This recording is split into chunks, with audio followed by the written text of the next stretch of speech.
심우정 검찰총장과 대검 지휘부는 일선 수사팀의 반발에도 불구하고 즉시 항고를 포기하며 윤 대통령에 대한 석방을 지휘하도록 했습니다. 검찰에선 도대체 어떤 일이 있었던 건지 서울중앙지검에 나가 있는 취재기자 연결해 알아보겠습니다. 김세영 기자, 검찰이 즉시 항고를 포기한 이유가 뭐라고 하던가요?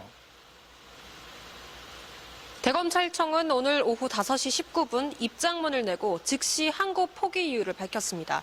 우선 심우정 검찰총장은 법원의 구속 취소 결정을 존중해 수사팀의 윤 대통령 석방을 지휘했다고 했습니다.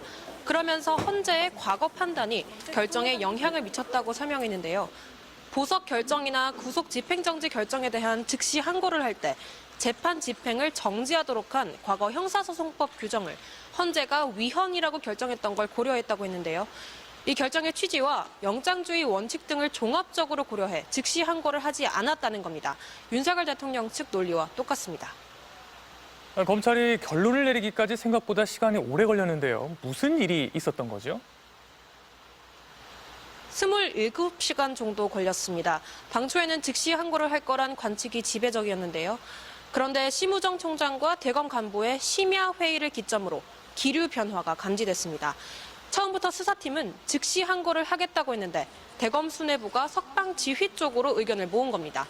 수사팀은 법적 절차에 따라 구속 취소 결정에 즉시 항고해야 한다는 입장을 고수했습니다.